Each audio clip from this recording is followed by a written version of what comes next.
Okay, so let's start now.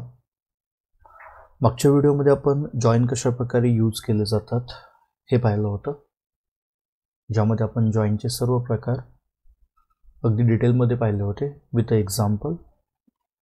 या व्हिडिओमध्ये आपण इंडेक्स ही कन्सेप्ट बघणार आहोत, जी महत्त्वाची कन्सेप्ट आहे. बट रेग्युलर जर आपण मायस्क्यूएल यूज करत असेल आपल्या एज्युकेशनल फील्डमध्ये, तर इंडेक्स या क्युरीचा जास्त यूज आपल्याला करावा लागत नाही आहे. कारण इंडेक्स काय यूज केलं जातं हे समजणं गरजेचं आहे. सो इंडेक्स यूज करण्याचं कारण काय आहे त्यासाठी आपण थोडंसं पेंटचा यूज करूया. या ठिकाणी पाहू शकता हा आपला डेटाबेस आहे. Okay, that's our database. आणि या डेटाबेसच्या आतमध्ये एक टेबल आहे. ओके, दॅट वन टेबल, आणि या टेबलचं नाव आहे एम्प्लॉई. आणि या एम्प्लॉईच्या आतमध्ये जवळपास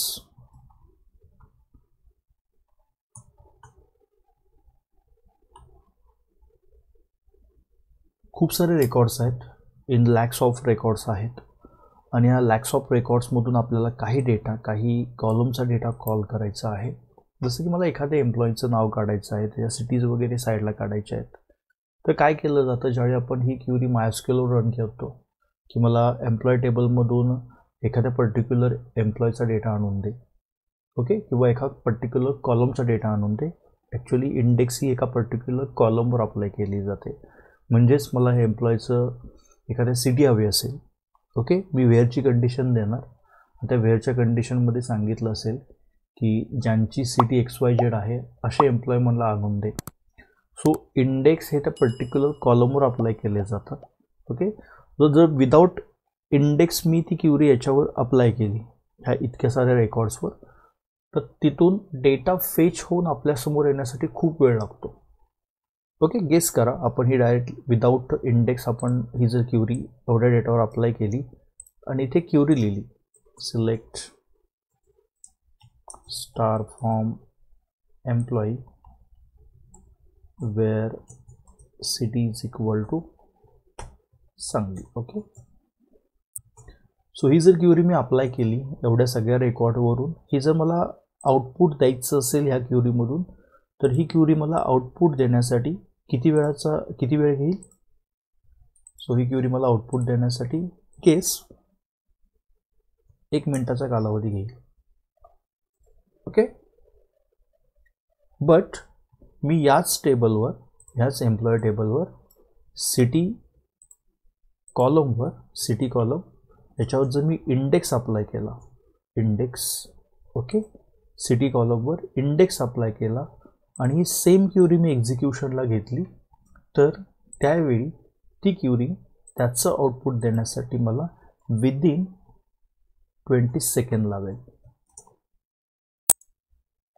ओके, सो एमर्जन्सीमध्ये आपल्याला जर मोठ्या डेटाबेसमधून, मोठ्या टेबलमधून जर क्विकली काही रिझल्ट सेट हवा असेल, तर ही इंडेक्स वापरली जाते. ह्या इंडेक्सनी एखाद्या कॉलमवर, ज्या कॉलमचा डेटा आपल्याला कॉल करायचा आहे पर्टिक्युलर एखाद्या टेबलमधून, तर त्या टेबलच्या पर्टिक्युलर कॉलमवरती अप्लाय केली जाते, ज्यानं रिझल्ट सेट येण्याचा किंवा रिझल्ट येण्याचा स्पीड हा वाढवला जातो आणि क्विकली तुम्हाला रिझल्ट भेटला जातो. इथं आपण बघितलं, जर ट्रॅडिशनल वेने आपण डायरेक्टली क्युरी इथं एक्झिक्यूट केली तर आपल्याला 1 मिनिटाचा कालावधी लागू शकतो. बट तीच क्युरी मी विथ इंडेक्स अप्लाय केली त्याच्यावर, सिटीवर, त्यानंतर मला 20 सेकंदाचा कालावधी लागू शकतो. आता हे इंडेक्स आपण मायस्क्यूएलमध्ये एक्झिक्यूट करून बघू शकतो का? येस, डेफिनेटली बघू शकतो. बट याचा रिझल्ट सेट आपल्याला जास्त इफेक्टिव्ह मिळत नाही आहे. का? कारण की एकतर आपण आपले जे टेबल क्रिएट केलेले असतात त्यामध्ये जास्तीत जास्त 50 to 100 रेकॉर्ड्स आपण सेव्ह करू शकतो. ओके, सेव्ह करतो. रेग्युलर आपले प्रोजेक्ट असतील किंवा रेग्युलर यूजला आपण जर एखादा डेटाबेस किंवा टेबल केला असेल तर त्यामध्ये आपले 20-30 रेकॉर्ड्स असतात. जर इंडेक्स आपण एखाद्या कॉलमवर अप्लाय केली तर ती क्युरी आपली विदिन सेकंड रन केली जाते. आणि विदाऊट इंडेक्स जर आपण कोणताही डेटा कॉल केला तर तोही विदिन सेकंड आपल्याला आणून दाखवला जातो. का? कारण की आपल्याकडे त्या टेबलमध्ये डेटा खूप कमी असतो. ॲक्च्युली हे इंडेक्स क्युरी आपण जास्त डेटा ज्या टेबलमध्ये आहे आणि त्याच्यातून आपल्याला particular data within second fetch करायचं असेल त्या ठिकाणी तुम्ही इंडेक्स अगदी इझिली वापरू शकता आणि त्यामध्ये तुम्हाला रिझल्ट पण बेस्ट भेटतील. आपण इंडेक्स वापरूया आता सध्या MySQLवर. इंडेक्स वापरल्यानंतर रिझल्ट जो येतो सेकंड खाली दाखवले जातात त्यामध्ये जास्त फरक नसतो किंवा सेमच सेकंडमध्ये एक्झिक्युशन केलं जातं. का? कारण की आपल्याकडे डेटा त्या टेबलमध्ये खूप कमी असतो. ज्या टेबलमध्ये डेटा जास्त आहे त्या टेबलमध्ये इंडेक्स अप्लाय केल्यामुळं तुम्हाला त्या ठिकाणी फरक जाणवू शकतो की विदाऊट इंडेक्स जर तुम्ही एखादा डेटा कॉल केला तर किती वेळ लागेल आणि विथ इंडेक्स अप्लाय केल्यानंतर किती वेळ लागेल. Okay, so let's start for that. So हे पाहण्यासाठी आपण MySQL ओपन करून घेऊया. MySQL आणि नेहमीप्रमाणे थोडंसं झूम करून घेऊया.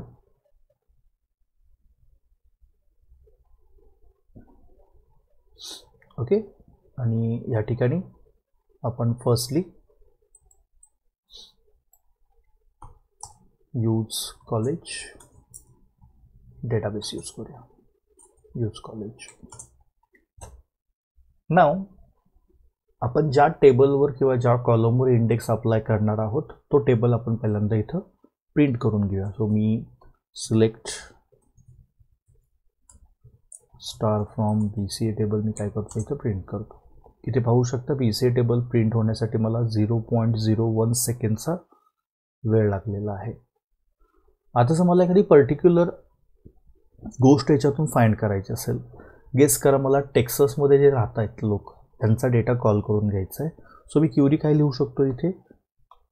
सो मला क्युरी लिहायची असेल तर select star from BCA where city is equal to Texas. Okay, मी क्युरी याला दिली आहे. मी एंटर दिल्यानंतर याने मला 0.04 सेकंडमध्ये ही क्युरी एक्झिक्यूट केली आणि मला तो रिझल्ट आणून द्यायला. का? कारण की आपले रेकॉर्ड्स खूप कमी आहेत. ओके, 8-10 रेकॉर्ड्स आपले त्यामध्ये असतील त्यामुळे हा क्युरी एक्झिक्युशन करण्याचा जो टाईम आहे तो खूप कमी आहे.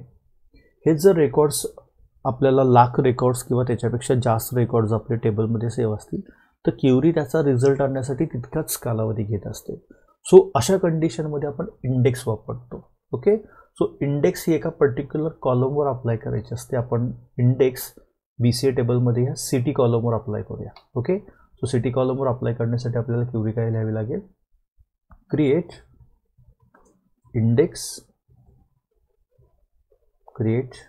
इंडेक्स ह्या इंडेक्सला एक नाव द्या. मी या इंडेक्सला नाव देतो BCA _ इंडेक्स 1. ओके, काही नाव द्या, no problem. Create index BCA index 1 हे त्याला नाव दिलेलं आहे. कोणावर अप्लाय करायचे आहे. ऑन BCA टेबल आणि या BCA टेबलमधल्या सिटीवरही अप्लाय करायचे आहे. ओके, सिटीवर करा, एजवर करा, तुम्हाला ज्याच्यावर करायचे आहे त्याच्यावर तुम्ही ती अप्लाय करू शकता. मी आता सध्या सिटीवर अप्लाय केली आहे. ओके, सेमिकोलन द्या आणि एंटर द्या. इथे बघा 9 रोज अफेक्टेड वगैरे तुम्हाला मेसेज दाखवला गेला असेल. इथे तुमची इंडेक्स काय झाली आता अप्लाय झाली आहे. आता इंडेक्स मी सिटीवर अप्लाय केली आहे. आता जी आपण वर क्युरी रन केली होती select star from BCA where city is equal to Texas, हीच जर मी क्युरी आणखी एकदा रन करून पाहिली. ओके, हीच जर क्युरी मी आणखी एकदा रन करून पाहिली तर या ठिकाणी पाहू शकता तुम्ही इथे बघा वेळ किती लागलेला आहे 0.0 सेकंड. ओके, आणि इथे बघा किती वेळामध्ये त्याचं झालेलं आहे काम 0.00 सेकंड. सो इथे आपल्याला तो जो टाईमस्टॅम्प कमी झालेला आहे तो अगदी क्लिअरली दिसतो. इथे हीच क्युरी रन होण्यासाठी 0.0 सेकंड लागलेले आहे आणि इथे हीच क्युरी रन होण्यासाठी 0.00 सेकंड लागलेले आहेत. म्हणजे विदिन सेकंडच्या आत ही आपली क्युरी काय झालेली आहे रन झालेली आहे. सो ज्या कॉलममधून तुम्हाला डेटा काढून घ्यायचा आहे हे महत्त्वाचं आहे की त्या टेबलमध्ये तुमचे रेकॉर्ड जास्त असणं गरजेचं आहे. इथे आपण कमी रेकॉर्ड अप्लाय करून बघितल्यानंतरही आपल्याला हे व्यवस्थित सुपरली वर्क झालेलं आहे. सो अशा प्रकारे तुम्ही इंडेक्स काय करू शकता, पाहू शकता. ओके, इंडेक्स अप्लाय करू शकता की रेकॉर्ड फाइंड करण्यासाठी. ओके, आता मला पाहायचं आहे की BCA टेबलवर कोणकोणत्या इंडेक्स मी अप्लाय केलेले आहेत. तर तुम्हाला हवं असेल कोणकोणत्या इंडेक्स मी BCA टेबलवर अप्लाय केलेले आहेत, तर ते तुम्ही या क्वेरीने पाहू शकता. Show index from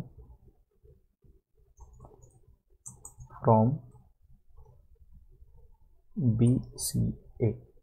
okay, show index from BCA. Enter दिल्यानंतर इथं पाहू शकता किती इंडेक्स याच्यावर अप्लाय केले गेलेल्या आहेत. याची इथे दिसते बघा, सिटीवर आपण एक अप्लाय केली गेलेली आहे, BCA इंडेक्स 1 नावाची आहे का. सो इथं आता सध्या एकच इंडेक्स BCA टेबलवर काय केली गेलेली आहे, अप्लाय केली गेलेली आहे. ओके, या ठिकाणी तुम्हाला टाईम कशा प्रकारे कमी लागतं हेही आपण दाखवलेलं आहे. ओके, आणि त्यानंतर आपण हेही बघितलेलं की आपण शो इंडेक्समध्ये कशा प्रकारे कोणती इंडेक्स अप्लाय केलेली आहे BCAवर हे जर आपल्याला जाणून घ्यायचं असेल तर इथं BCA_index1 ही इंडेक्स अप्लाय केली आहे हेही त्यांना दाखवलेलं आहे. सो अशा प्रकारे तुम्ही इंडेक्स यूज करू शकता रिअल टाईम एक्झाम्पलमध्ये, ज्याने की तुमची एखादी क्वेरी एक्झिक्युशन करण्याचं स्पीड जास्त होईल. ओके, आय होप तुम्हाला हा व्हिडिओ व्यवस्थित समजला असेल. नेक्स्ट व्हिडिओमध्ये आपण MySQLची नेक्स्ट कन्सेप्ट घेऊन येऊया. Thank you so much.